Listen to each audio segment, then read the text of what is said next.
Boa tarde. Eu, Ingrid Giovana, André Santos Landim e Natália Freitas de Deus Vale iremos falar um pouquinho para vocês sobre as zoonoses emergentes de ocorrência no semiárido. Mais especificamente, a raiva e a leishmaniose visceral. O que são zoonoses? Zoonoses são doenças que são transmitidas dos animais para nós, seres humanos. Doenças reemergentes vão ser aquelas que haviam sido controladas, né, mas que voltaram a representar a ameaça à saúde humana. Tendo, então, que acontecer ações de prevenção dessas zoonoses que vão se caracterizar, né, por serem executadas através de educação em saúde, manejo ambiental e vacinação animal. A raiva, ela é uma doença incurável de distribuição mundial que vai estar presente aí em mais de 150 países, causando cerca aí de 59 mil mortes por ano, principalmente lá na Ásia e na África. Em 1973, foi então instituído o Programa Nacional de Profilaxia da Raiva Humana, onde pôde alcançar a redução dos casos de raiva humana, principalmente pela efetividade das campanhas de vacinação canina. Esse primeiro mapa vai mostrar aí a epidemiologia da raiva, né, que é uma doença de distribuição global, principalmente na Ásia e na África, como eu havia falado anteriormente, mostrando os casos de distribuição, né, de cachorro para o ser humano, certo? Então, esse verdinho mais escuro vão ser os casos confirmados. Já esse outro mapa é a distribuição espacial dos casos da raiva humana que foram notificados no Brasil entre 2000 e 2017, mostrando aí que houve um predomínio no norte e no nordeste. Já que é o coeficiente de incidência, né, ou seja, por 100 mil habitantes, dos casos de raiva humana que foram notificados no Brasil de 2000 até 2017. Aqui, nós temos os casos que foram confirmados e notificados, né, no SINAM, Sistema Nacional de Informação e Agravos, certo? Onde teve essa confirmação de 2007, até 2019. Mostrando aí que no Pará, no ano de 2018, houve 10 casos, né? Nós tivemos aí 10 casos de raiva humana. Isso se deve a um ataque de morcegos à população ribeirinha na ilha de Marajó. Depois desse evento, houve-se, então, uma necessidade de mudança de uma estratégia local para a prevenção. A transmissão da raiva, né, nós tivemos aí uma certa mudança no seu ciclo, no perfil epidemiológico, para ser mais precisa, né? Então, tivemos uma mudança do ciclo urbano para um ciclo silvestre, com a transmissão por morcegos, cachorros do mato, raposas e também primatas não humanos. Isso vai ressaltar a importância de conhecer o ciclo epidemiológico da doença, certo? Lembrando que todos os mamíferos, eles podem ser reservatórios para o vírus da raiva. A raiva, ela vai continuar sendo endêmica nos animais, ou seja, ainda vai existir aí um inúmero reservatório dessa doença, né? Ocorrendo aí um maior número nos animais de produção, ou seja, os bovinos e os equinos. Porém, o maior risco epidemiológico vai estar nos nossos caninos urbanos, né? E mais recentemente nos morcegos. O agente etiológico vai ser o vírus da raiva, do gênero Lyssavirus, certo? Da família Rhabdoviridae. Ele é transmitido por meio de mordeduras ou lambedura de mucosas, né, pela saliva do animal contaminado. O vírus da raiva, ele é neurotrópico e vai agir aí no nosso sistema nervoso central. O vírus, ele vai se multiplicar no ponto da inoculação, né, e vai adentrar no nervo periférico, migrando aí até o sistema nervoso central. Vai se manifestar como uma encefalomielite aguda, com a mortalidade de praticamente 100%. Ou seja, nós temos aí cerca de 5 sobreviventes de casos de raiva no mundo, né? Tem um período de incubação, geralmente, de 2 a 3 semanas, onde vai variar aí de 1 semana até 1 ano, possuindo sintomas como febre, irritabilidade, tremores, paralisia, cialorreia, né? Vômitos, formigamentos, convulsões. O Programa Nacional de Profilaxia da Raiva Humana vai garantir aí uma vacinação de cães e gatos, né? E a profilaxia para o humano de duas formas. Então, pode ter uma pré-exposição e uma profilaxia de pós-exposição. De pré-exposição, vai ser aplicado vacina, né? Em pessoas que têm esse risco de exposição permanente. Então, veterinários, biólogos, agrônomos, pescadores, né? e pós-exposição em caso de ferimento por mordedura ou lambedura de mucosas, né? Onde vai ser caracterizado aí, vai ser considerado a exposição e a situação do animal agressor. Então, é um animal que é de rua, é um animal que ele pode ser observado, é de rua, mas ele fica sempre ali naquele mesmo localzinho, né? A gente pode observar esse animal. Então, tudo isso vai mudar o esquema dessa profilaxia. Pode ser aí só um esquema de vacina, pode ser um esquema de vacina mais soro, e para ser utilizado o soro vai depender, né, utilizado em acidentes que são mais graves. Passa a palavra para o meu amigo André, onde vai falar um pouquinho aí para vocês sobre a leishmaniose visceral. Então, pessoal, dando continuidade aqui à nossa aula, né? Meu nome é André Landim e eu vou falar sobre a leishmaniose visceral. A leishmaniose visceral, ela também é conhecida como calazar. Ela vai ser uma protozoonose crônica e sistêmica, ou seja, protozoonose quer dizer uma doença causada por protozoário. Caracterizada em humanos por febre de longa duração, perda de peso, anemia, hepatosplenomegalia, por exemplo, aumento do fígado e algo bem característico. No meio urbano, ela vai ser os cães os principais reservatórios. Mas qual a importância de se estudar a leishmaniose visceral? Então, no Brasil, ela antes era uma doença característica mais da zona rural. Atualmente tem se expandido para áreas urbanas de médio e grande porte. Essa doença existe tratamento, porém, quando não tratada, pode evoluir em mais de 90% dos casos em óbito, ou seja, então uma taxa de mortalidade muito grande. Aqui nesse mapa, a gente vê que ela está presente em 88 países, porém 90% dos casos eles se concentram no Brasil, Índia e África.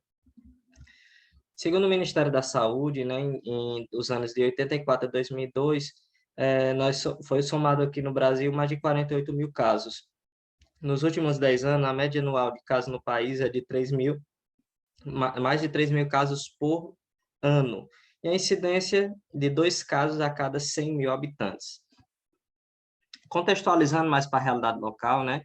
Aqui em Petrolina, dos anos de 2007 a 2019, nós tivemos notificados 348 casos, sendo uma média ali de 20 casos anuais. Apenas no ano 2015 teve um pico de 44 casos notificados. Mas e a transmissão dessa doença? Então, no Brasil, duas espécies de mosquitos são consideradas vetores da doença, que é a espécie do mosquito Lutzomia longipalpis e Lutzomia cruzi, ou seja, um mosquito palha. Aqui nessa imagem a gente vê o ciclo da doença. A fêmea desses mosquitos, ela pica um cão infectado e depois pica o ser humano. E isso pode levar a doença ao ser humano. Então, a forma de transmissão é por meio da picada da fêmea, né, desses vetores infectados pelo Leishmania chagas, que é o protozoário que causa a leishmaniose.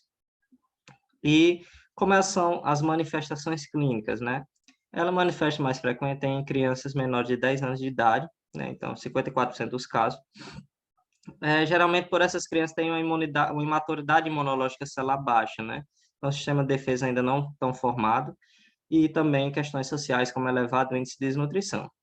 Nós vamos ter relação, né? Transformação no meio ambiente, né?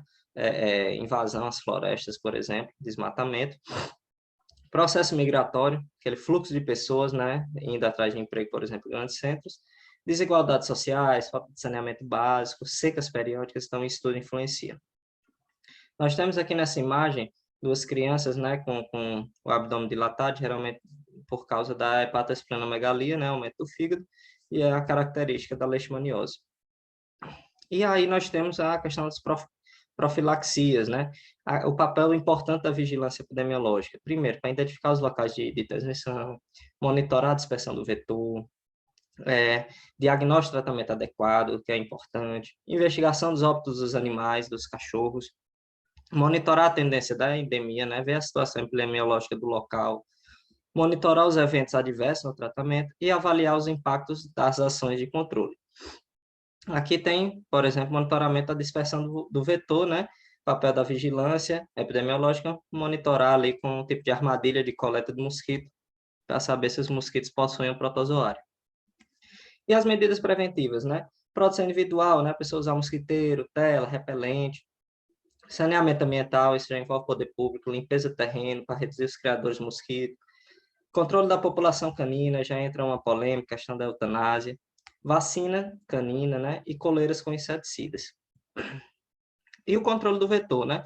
O controle, quando se tem uma situação epidemiológica, o controle pode ser químico, né, através de borrifação, nas áreas que tem muita incidência de mosquito. Então, aí tem os ciclos definidos de borrifação e cuidar das medidas de segurança, né, pessoais, principalmente. E aí as referências da nossa aula. Aqui estão as nossas referências utilizadas, a fonte das imagens utilizadas. E agora, nós propomos para vocês 6 questões de autoavaliação. Vamos então ver se vocês conseguiram captar a essência desse conteúdo? Quais são as questões? Agente etiológico, reservatórios de maior risco epidemiológico, ou seja, de transmissão, como acontece a transmissão propriamente dita, principais regiões do Brasil acometidas, principais manifestações e principais estratégias de prevenção e controle. Vamos lá? Sobre o agente etiológico da raiva, quem é?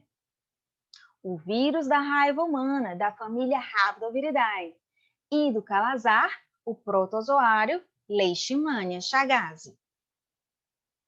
Sobre os reservatórios de maior risco de transmissão, da raiva, cães, gatos e morcegos, e do calazar, os cães.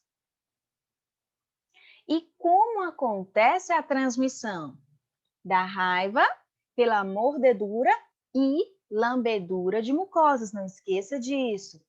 E do calazar, a picada do mosquito, que é o vetor. Tanto faz se é Lutzomia longipalpis ou Lutzomia cruzi, quando estão infectados pelo protozoário Leishmania chagas. Quais são as principais regiões do Brasil acometidas? Da raiva, norte e nordeste, e do calazar, o nordeste. E as principais manifestações clínicas? Ambas são doenças febris. Diferença é que a raiva é uma doença aguda e o calazar é uma doença crônica. A raiva acomete principalmente o sistema nervoso central, causando convulsões, paralisia, cialorreia. E o calazar ataca principalmente o sangue, as 3 séries, anemia, neutropenia, plaquetopenia, e ao exame físico, aumento do fígado e do baço, que é a hepatomegalia e a esplenomegalia. E as estratégias de prevenção, onde nós podemos atuar? Da raiva, vacinação de cães e gatos, e nos humanos, vacinação daquela população altamente exposta, veterinários, biólogos, e no restante da população, no caso dos ferimentos. E para o calazar, principalmente controle do vetor, mas também controlar a população canina errante. Vacina canina ainda está em estudo, mas já se pode fazer as coleiras com inseticidas, tá? Quem tem o seu cãozinho aí, faz uso disso, por favor. E favorecer o diagnóstico e tratamento adequado. Agora a gente propõe uma ação social. Você que assistiu à aula, leve essa discussão com esses pontos-chave para o seu meio de convivência, família, bairro, faculdade, grupos de WhatsApp, e verifique se as pessoas têm conhecimento da forma de transmissão e profilaxia dessas doenças. Vamos praticar a educação em saúde? Ficamos por aqui. Nosso muito obrigada e os nossos contatos. Tchau, tchau!